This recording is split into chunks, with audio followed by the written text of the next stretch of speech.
Pada saat itu, Mesir merupakan sebuah kerajaan yang luas dan kaya raya yang dikuasai oleh seorang raja bernama Fir'aun. Raja Fir'aun merupakan raja yang sombong dan juga tamak, yang tidak berperi kemanusiaan. Bahkan ia berani menyebut dirinya sebagai Tuhan. Pada suatu hari, seorang ahli nujum datang menghadap Fir'aun. Ia mengatakan bahwa menurut perhitungan dan ramalannya, tak lama lagi akan lahir seorang bayi dari bangsa Israel yang kelak akan menjadi musuh dan menjatuhkan kekuasaannya. Fir'aun sangat marah mendengar ramalan itu.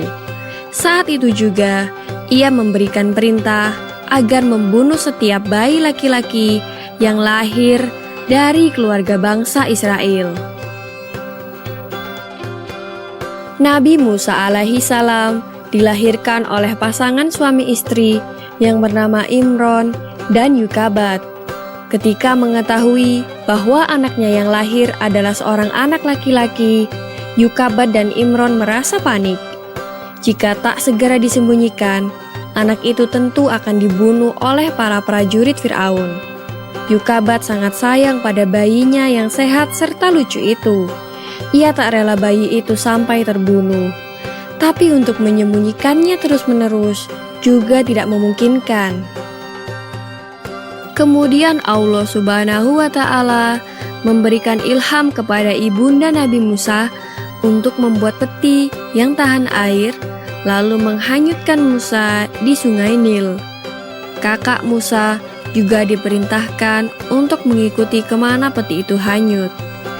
Ternyata peti itu ditemukan oleh putri Raja Fir'aun. Lalu peti itu dibuka, dan setelah diketahui isinya seorang bayi, mereka membawa ke hadapan ibu mereka, yaitu istri Fir'aun yang bernama Asia. Istri Fir'aun sangat senang melihat bayi yang lucu itu dan ingin mengangkatnya sebagai anak. Maka diutarakanlah niatnya itu kepada Fir'aun. Mula-mula Fir'aun menolak, namun atas bujukan istrinya itu, akhirnya ia setuju. Asia pun sangat senang dan segera mencari ibu pengasuh yang dapat menyusui Musa. Namun beberapa lama, para ibu-ibu yang didatangkan tidak ada yang cocok untuk menyusui, karena Musa tak mau menyusu pada para ibu tersebut. Kakak Musa pada saat itu menawarkan ibunya untuk menjadi pengasuh Musa. Mereka pun pura-pura tidak mengenal Musa, dan demikianlah karena disusui oleh ibunya sendiri, akhirnya Musa mau menyusu dan berhenti menangis. Musa lalu diserahkan kepada Yukabat sampai masa menyusuinya selesai. Yukabat mendapat upah bayaran yang cukup besar. Ketika sudah usai masa menyusuinya, Musa dikembalikan oleh Yukabat ke istana Fir'aun dan dididik sebagaimana anak-anak raja yang lain. Ia berpakaian seperti Fir'aun, mengendarai kendaraan Fir'aun, sehingga dikenal sebagai Pangeran Musa bin Fir'aun. Demikian kisah kelahiran Nabi Musa alaihi salam sampai diangkatnya menjadi anak oleh Fir'aun. Di video selanjutnya akan dikisahkan bagaimana Nabi Musa alaihissalam meninggalkan istana Fir'aun dan menikahi seorang putri Nabi Syuaib alaihissalam. Nantikan hanya di channel YouTube Anak Muslim.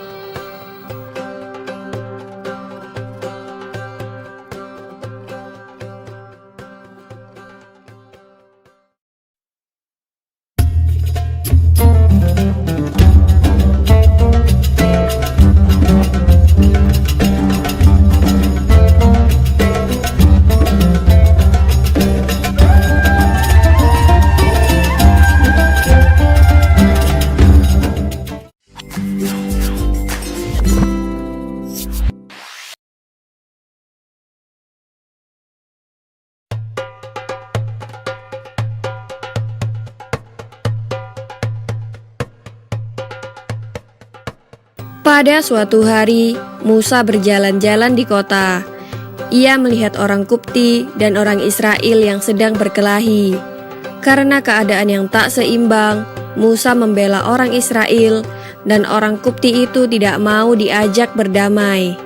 Musa pun menjadi marah, dan dengan sekali pukulan, orang itu langsung meninggal dunia. Ada seorang saksi yang melihat kejadian itu. Musa lalu dilaporkan kepada Fir'aun. Setelah Fir'aun tahu bahwa Musa membela orang Israel, ia segera memerintahkan orang untuk menangkap Musa. Pada akhirnya, Musa melarikan diri ke negeri Madian. Ia menyesal telah membunuh orang dan bertaubat memohon ampun. Allah Subhanahu wa Ta'ala mengabulkan doanya, dan ia telah diampuni. Dari Mesir ke Madian harus ditempuh dengan berjalan kaki selama 8 hari.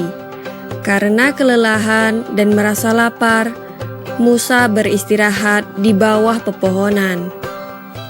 Tak jauh dari tempatnya beristirahat, ia melihat 2 orang wanita yang sedang berebut untuk mendapatkan air sumur guna memberi minum ternak mereka. Gadis-gadis itu berebut dengan sekelompok pria kasar yang ingin menang sendiri. Musa segera bergerak menolong 2 gadis itu. Laki-laki kasar itu mencoba melawan Musa, tapi Musa dapat mengalahkan mereka. Sesampainya di rumah, kedua orang gadis itu melaporkan kejadian yang dialaminya kepada ayah mereka, yaitu Nabi Syuaib. Kemudian sang ayah pun memerintahkan kepada anak gadisnya untuk mengundang Musa ke rumah mereka. Musa pun memenuhi undangannya, dan keluarga itu sangat senang melihat kedatangan Musa. Sikapnya yang sopan dan tampak sekali jika ia seorang pemuda berpendidikan dari kalangan bangsawan. Musa kemudian menceritakan peristiwa yang membuatnya terusir dari negeri Mesir.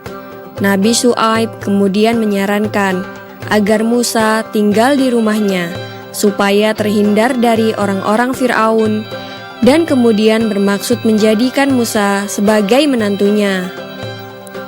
Musa juga diminta untuk bekerja menggembalakan ternak-ternak Nabi Syuaib selama 8 tahun untuk syarat menjadi mas kawinnya.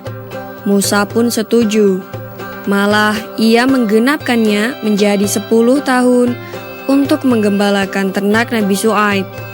Musa menjalani masa perjanjiannya dengan sabar.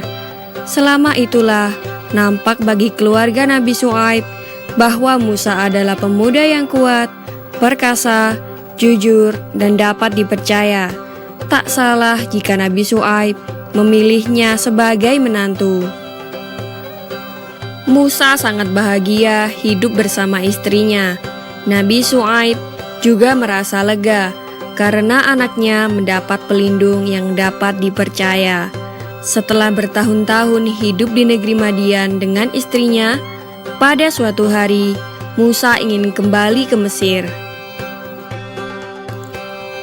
Demikianlah kisah Nabi Musa alaihi salam meninggalkan istana Fir'aun dan menikahi seorang putri Nabi Syuaib alaihi salam.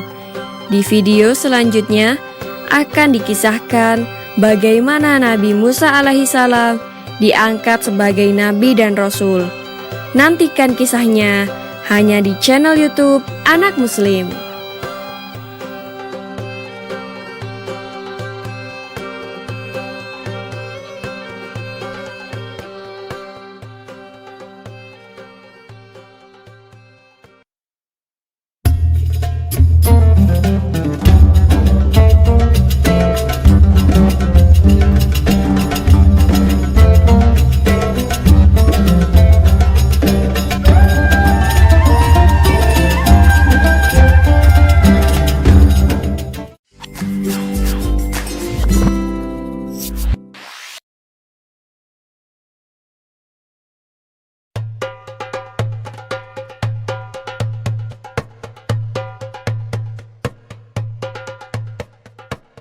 Nabi Musa alaihissalam sadar bahwa sepertinya orang-orang Mesir masih akan mencarinya.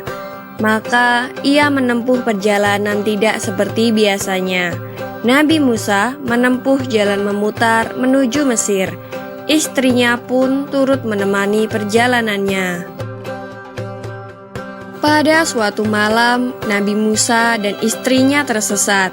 Ia tak tahu arah mana yang harus ditempuh untuk meneruskan perjalanan ke Mesir. Pada saat itulah ia melihat api yang terang benderang di atas sebuah bukit. Nabi Musa lalu berkata kepada istrinya, "Tunggulah di sini, aku akan mengambil api itu untuk menerangi perjalanan kita." Istrinya pun menurut. Nabi Musa lalu menghampiri api di bukit itu. Setelah ia cukup dekat dengan api itu, tiba-tiba terdengar seruan, "Hai Musa, aku ini adalah Tuhanmu, maka tanggalkanlah kedua terompahmu. Sesungguhnya kamu berada di lembah yang suci bernama Tua, dan aku telah memilih kamu. Maka dengarkanlah apa yang akan diwahyukan kepadamu. Sesungguhnya aku ini adalah Allah, tiada Tuhan selain aku. Maka sembahlah aku dan dirikanlah sholat untuk mengingat aku." Inilah wahyu pertama yang diterima langsung oleh Nabi Musa. Ia telah diangkat sebagai nabi dan rasul, dan selanjutnya ia dibekali pula mujizat sebagai bekal untuk berhadapan dengan Fir'aun. Nabi Musa diperintahkan Allah untuk meletakkan tongkat yang dipegangnya ke tanah. Tongkat pemberian dari mertuanya itu mendadak berubah menjadi seekor ular yang besar. Nabi Musa sangat ketakutan dan berlari menjauh. Allah Subhanahu wa Ta'ala pun berfirman, "Janganlah takut, peganglah ular itu. Aku akan mengembalikannya seperti keadaannya semula." Maka ketika ular itu ditangkap Nabi Musa, mendadak berubahlah menjadi tongkat seperti semula. Allah Subhanahu wa Ta'ala kemudian memerintahkan Musa berangkat ke Mesir untuk berdakwah kepada Fir'aun. Musa merasa takut karena dulu ia pernah membunuh orang Mesir, tapi Allah menjanjikan perlindungan untuknya. Maka hati Nabi Musa kembali tentram. Ia juga meminta saudaranya, yaitu Harun, agar dipertemukan dengannya untuk bersama-sama menghadap Fir'aun. Sebab Harun lebih fasih berbicara dan berdebat. Permintaan Nabi Musa dikabulkan. Harun yang masih berada di Mesir digerakkan hatinya sehingga berjalan menemui Nabi Musa.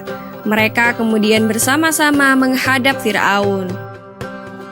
Bertemu dengan seorang raja yang mengaku dirinya sebagai Tuhan bukanlah hal yang mudah. Mereka harus melalui liku-liku penjagaan yang sangat rumit dan juga ketat. Namun akhirnya mereka dapat bertemu juga dengan Fir'aun. Demikianlah kisah Nabi Musa alaihissalam ketika diangkat sebagai nabi dan rasul. Di video selanjutnya akan dikisahkan bagaimana Nabi Musa melawan penyihir kerajaan Fir'aun. Nantikan kisahnya hanya di channel YouTube Anak Muslim.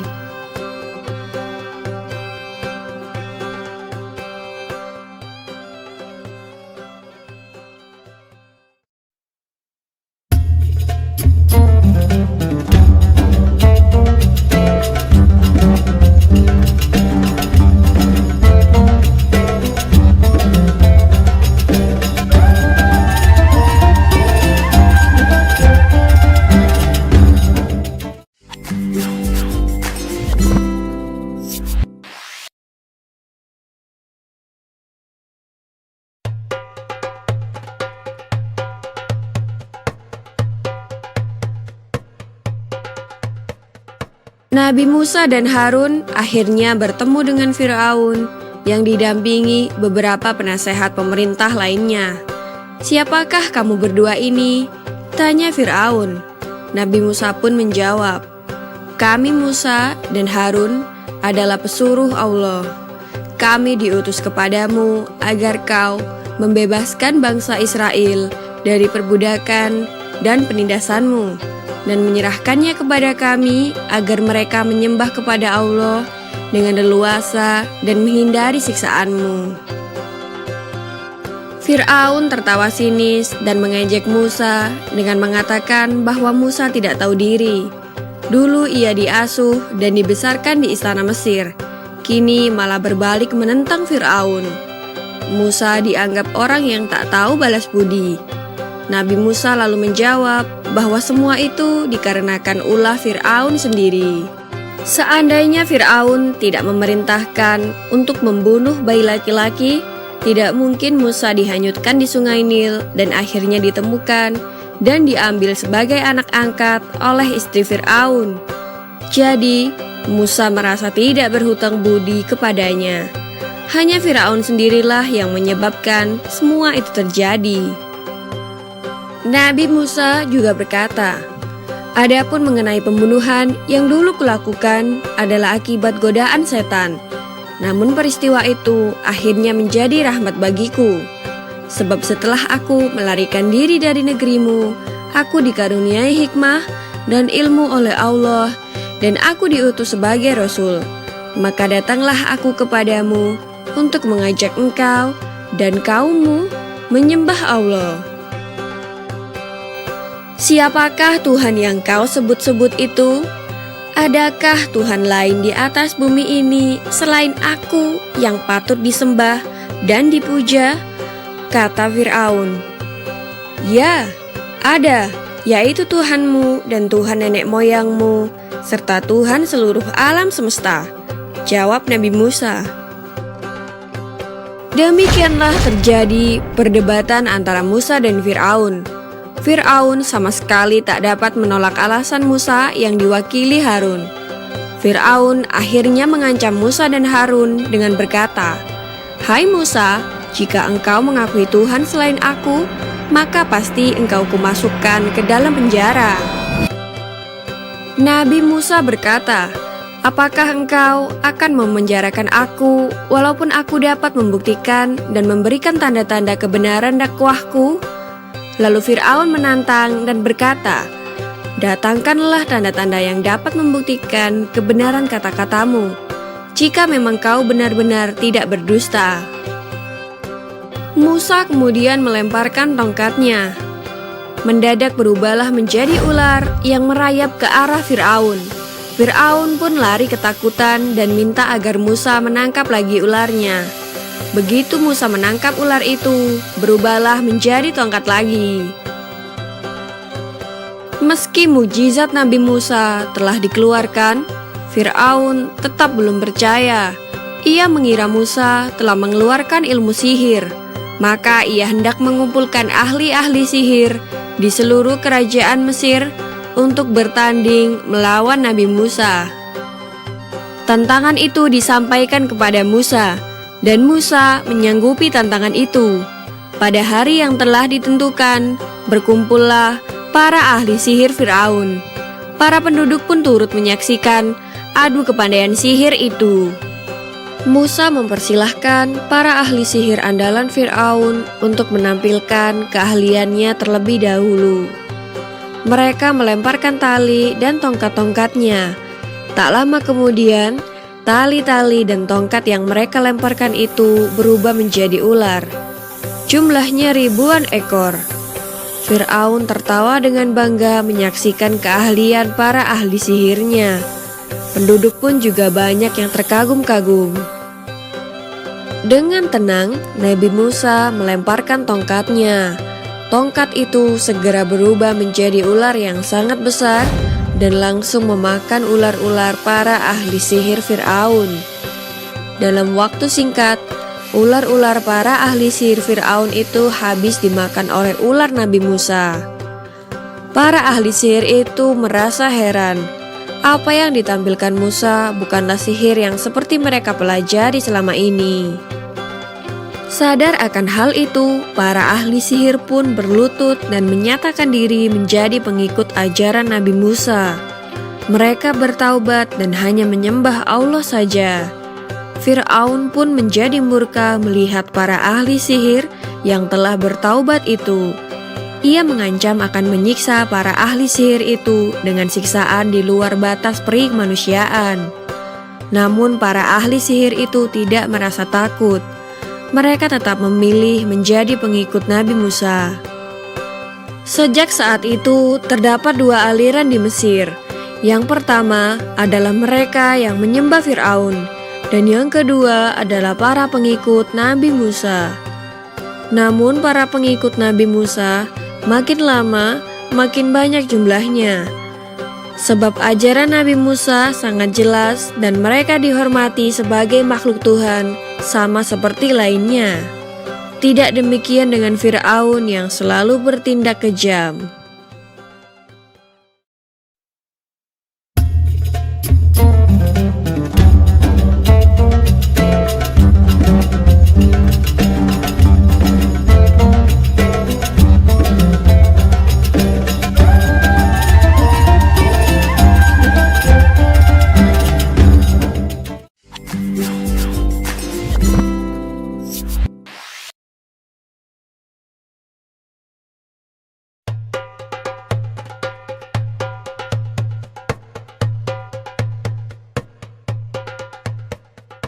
Kejahatan Fir'aun semakin menjadi-jadi. Para pengikut Nabi Musa disiksa agar menjadi sesat dan mengikuti kembali perintah Fir'aun. Istri Fir'aun yang dulu merupakan ibu angkat Nabi Musa turut mengikuti ajaran Nabi Musa. Dan ketika Fir'aun mengetahui hal tersebut, Fir'aun langsung menyiksa Asia, istrinya sendiri, hingga meninggal dunia. Nabi Musa kemudian berdoa agar Allah memberi azab kepada Fir'aun dan para pengikutnya. Dengan segera, negeri Mesir dilanda kemarau panjang, sehingga tanaman gandum milik kerajaan Fir'aun pun gagal panen. Banyak pepohonan dan hewan ternak yang mati, disusul badai yang merobohkan rumah-rumah mereka, dan wabah penyakit melanda di mana-mana. Dalam keadaan demikian, para utusan Fir'aun mendatangi Nabi Musa agar berdoa kepada Allah untuk mencabut azab itu. Nabi Musa akan bersedia berdoa jika Fir'aun berjanji membiarkan kaum Bani Israel pergi dari Mesir bersama Musa. Namun setelah azab itu berhenti dan keadaan menjadi normal, Fir'aun malah mengingkari janjinya. Kaum Bani Israel yang menjadi buruh, budak, dan sebagainya tetap diperintahkan untuk bekerja paksa di Mesir, dan para pengikut Nabi Musa masih banyak yang disiksa. Kemudian datanglah wahyu dari Allah agar Musa mengajak kaumnya pergi meninggalkan Mesir. Mereka berangkat secara diam-diam di malam hari agar tidak diketahui oleh Fir'aun. Namun pada akhirnya Fir'aun tetap mengetahuinya. Fir'aun dan ribuan bala tentaranya segera menyusul rombongan Nabi Musa. Ketika rombongan Nabi Musa telah sampai di tepi Laut Merah, mereka tidak dapat melanjutkan perjalanan karena terhalang oleh lautan. Para pengikut Nabi Musa menjadi panik karena Fir'aun bersama bala tentaranya dari kejauhan sudah tampak bersiap akan membunuh mereka semua. Jangan takut, Allah Subhanahu wa Ta'ala bersama kita, kata Nabi Musa sambil memukulkan tongkatnya ke laut. Seketika itu juga Laut Merah terbelah dan memberikan jalan kepada Nabi Musa beserta kaumnya. Para pengikut Nabi Musa segera berjalan di tengah-tengah laut yang terbelah itu. Setelah mereka sampai di daratan seberang, Fir'aun tiba dan menyusul mereka melalui jalan di laut yang terbelah itu. Namun ketika Fir'aun dan para pengikutnya sampai di tengah-tengah, mendadak laut yang terbelah itu menutup kembali. Tenggelamlah Fir'aun dan para bala tentaranya yang berjumlah ribuan itu. Semua binasa tanpa tersisa. Sesudah selamat dari kejaran Firaun, Musa dan pengikutnya meneruskan perjalanan. Di waktu mereka kehausan dan tidak terlihat ada tempat mata air, Nabi Musa lalu memukulkan tongkatnya ke sebuah batu yang cukup besar. Maka dari batu itu memancarlah air yang dapat mereka minum. Dan ketika mereka berada di semenanjung Sinai, mereka merasa kepanasan karena panas matahari seperti memanggang bumi. Tak ada tempat berteduh karena tak ada satupun pohon yang terlihat oleh mereka.